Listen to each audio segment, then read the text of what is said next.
And welcome back again. If you've just come from the Barbie review, this is Movies and Beyond. This is going to be our Oppenheimer review. Kyle's just staring into the distance like Cillian Murphy. Very nice. I am joined by Kyle today. So, Kyle, how are we doing?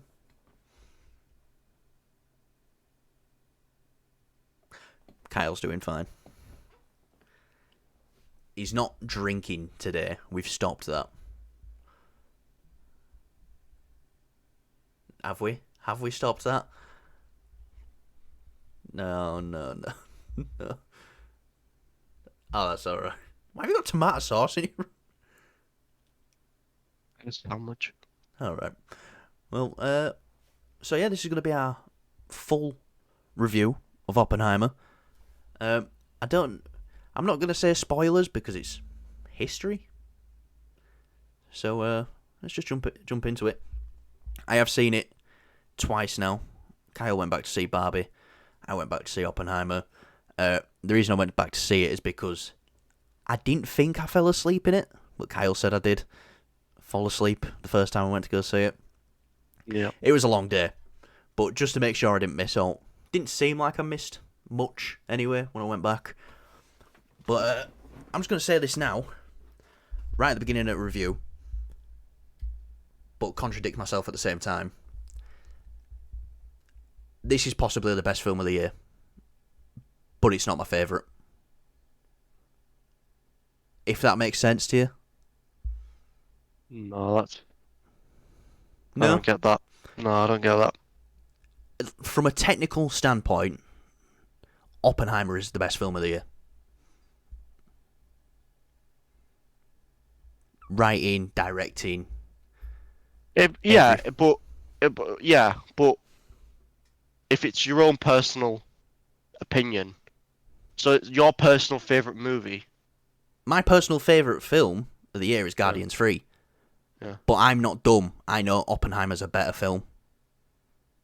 Yeah, you just enjoy Yeah, Guardians a Guardians bit more. more. Yeah, It's personal preference, of yeah. course. Yeah. But if there's anything we're going to take away from this film, let's just start with performances. First one I'm going to mention, Robert Downey Jr. is getting an Oscar nomination this year for Best Supporting Actor. And I think we haven't seen everything yet this year. I think he's winning. This is the best Robert Downey Jr. performance I've seen. You can tell he put his all into it. Yeah, I was a little bit worried that I was just going to see Tony Stark in this, just maybe like older or whatever. Didn't think of Tony Stark once. I didn't think it. Yeah, No. didn't think of him once. Didn't. There's no. It's like he's a completely different person, and that's how good of an actor he Yeah. really is. He really shows he means business, and he's ready to get into some real serious roles. His portrayal of Strauss was wow. Cillian Murphy as well. He is the lead in this. Obviously, he's worked with Nolan for 20 years, I believe. They've done a number of films together. He's going to get an Oscar nomination as well for this. But I'll tell you what they did do that I really liked. Florence Pugh sex scene. Well, yeah, I loved that. Mm. But the odd storytelling, the going back and forth, I really think Nolan did an amazing job of making it clear what was happening in what order. Yeah. At the beginning, it's a little bit jarring at first. You're like, what? We're here, now we're here, we're here, now we're here. Do you know what? That's one element in a movie I really don't like. So that's probably like the part I didn't like at all.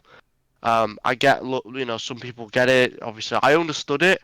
It's just for me, I just find it far too jarring. I like it when it's just a bit more linear, or there's maybe like two timelines we follow. I'm fine with that. But when it's jumping between like three different timelines, I'm just like, I didn't even understand what that guy just fucking said, and now we're in a different point in time Yeah. talking about something I don't even understand.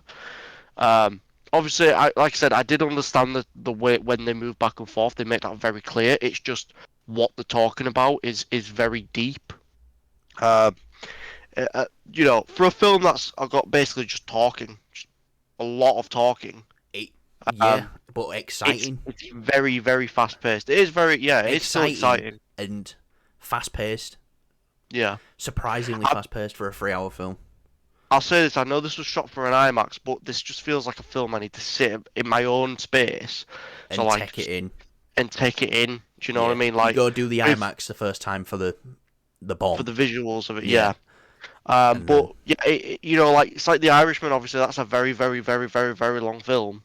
Not as long as this, but it's still a long film. I could not watch that in the cinema. Like, obviously, I don't know. I don't think it did. I think that's it a came out Netflix. in a. It's a Netflix film. I know, Yeah, but that's what I'm saying is like, I'm glad it was on Netflix because like I would not watch this out. It's just too long for me because I can't lie to you. I got really uncomfortable in that chair. Um, I think that's a lot to do with like we'd been in the cinema all day. yeah, no, but it would just still just. I'd rather be in my home space where I can just pause it, go grab a drink, come back, continue it. You know, Yeah, because it is a very very long film. You it know, is. That's what I'll say. Be prepared. And for people going in who think it's just going to be nukes getting dropped and atomic bombs getting dropped constantly, it's not that film. no. This is one of Nolan's tamer. It wouldn't surprise me if there wasn't a single bomb dropped in this. Do you know what I mean? Like throughout the Yeah, film, obviously there's gonna be, but just because of what it's dealing with, like it's just talking about, it's just about people, and it's yeah. it It's goes into it's not loads of this. different themes. This is not a film about the bomb. Otherwise, this film would be called Atomic Bomb. This film's about Oppenheimer and how he felt leading up to it and how he felt after it. So I think people might be It's the getting the people yeah. around him as well. But then again, I know a lot of people will like this. If you look at the TV show Chernobyl, not action orientated, very exciting though. I feel the same with this, even though we know what happened. The atomic race to see who can make the atomic bomb quicker. It's still very exciting, and you just get that deeper look into it. Do you know why black and white got used in the film?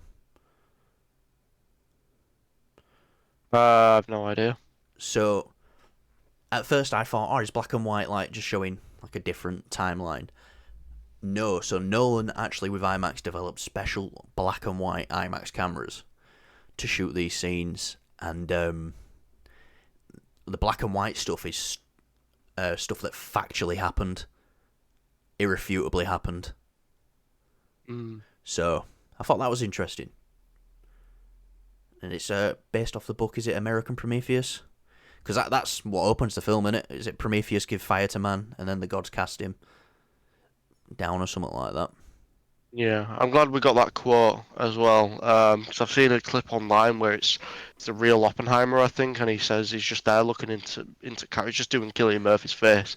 Um, but he's saying, I've "Now I I've become become death." death, Yeah, destroyer of worlds. Yeah, I'm never gonna look at that quote the same way again though, because of how he said it. absolutely. How he Just said it. in yeah, just in the well, not the context, but just in the place he was at when he Yeah, said that in the some would film. say my happy place, but Yeah, yeah. I guess so. Yeah. You don't want to agree, Kyle? You don't want to agree? I, I don't know what I'm agreeing to here. Bearing in mind our Oppenheimer straight out of the theatre reaction is our most viewed video on the channel now, and it's only been up for a day. So careful what you say. Hiding. But yeah, I'll just go back to what I said. The special effects in this, practical effects, when he actually does do the bomb, it's exciting. It is. I'm gonna say this. But I think there's not much in the way of sound effects. I think in this movie there's more. Um, did I say sound effect? I mean, Yeah. there's not much in the way of visual effects because there's nothing visually really happening that needs special effects because it's just there's nothing Yeah. really happening. There is some obviously there is some to it. But I'm going to say this: the sound design is Yeah. overshadows the visual effects just because it's booming in that cinema. Like, you know, I can't remember it the last sounds time we went in and our real. seats were vibrating. That was the Batman when the The car was Batmobile getting turned on. started up. Yeah. Yeah, Yeah. that was the last time. Yeah. Yeah. Constantly. So yeah, we'll say this as well. See it in IMAX. If you've got an IMAX near you, see it in IMAX. It's worth every penny. It's if you don't go for the VIP seats, it's not that much more. It's really not. It's definitely worth it. Well, in our cinema, it's not that much more anyway. So, out of 10, what you ranking this? Um, I'm. So obviously we went to go see Barbie the same day. I think for me, I have to watch it again. Right. Uh, Currently it's sitting at an 8.5, but it could bunk up to possibly a 9, 9.5. Once I've seen it again, because I saw it when I was very, very like I was very tired towards the end of the film, so I Yeah. wasn't able to really sort of digest things a bit, but as well. But I was still like there trying to focus and keep up with what's going on, but I was very tired. Obviously I knew you sort of fell asleep a little bit, but you've seen it again, so I think that's just what I have to do with it. I Yeah. just gotta see it again. I want to see it in IMAX again. Um, Yeah. yeah. Yeah. But it is a film I'm definitely going to be getting on Prime. I'm definitely going to get it. It's going to be one of those films I've got fuck all going on one evening, and I'll be like, right, I'll whack Oppenheimer on. Well, I think it was, a matter of, yeah, we were tired, but this film left us speechless as well at the end. Mm. The way this film ends is horrific. Mm. And it's so real. And it's right now, it's more real than it's ever been. The scenario he is thinking of in his head is insane. So, yeah, I'm going to go back and say it. Best film of the year, but not my favourite film of the year. So I'd say a 9. Mhm. It's got to be. I know we might be ranking Nolan films or doing our top 5 Nolan films. Maybe we might do that some point this week. Next week, if there's a dry news day, because he has been a lot lately because of the writers' strike. But we've definitely got a news video for you tomorrow. This has been Movies and Beyond. This is our review of Oppenheimer. Comment below. Let us know. Have you seen Oppenheimer? What did you think of it? Where does it rank in Nolan films for you? Where does it rank in the films, like all the films that have come out this year? Because it's the best film of the year. Not my favourite, but it's the best film of the year. And I'm saying it right now. Robert Downey Jr. is winning an Oscar for Best Supporting Actor. He's already won it in my eyes. So, yeah. Thanks everyone for watching. Like the video, subscribe, definitely subscribe, because only 83% of people who watch our videos are subscribed to the channel. We're a small channel. Help us grow. Kyle's gonna... Keep saying that wrong. Why? Because you said 83% are subscribed. And I think it sounds like you're saying I, are I, subscribed. I've got an accent. You- you- It's when I say 8 as well. 8. Anyway, At 8 o'clock, I ate some sausages. I um, had 8 of them. 8 sausages at 8 o'clock. So yeah, let us know what you think of the video. Let us know what you think of the film. Kyle is just getting some new coat hangers for his collection.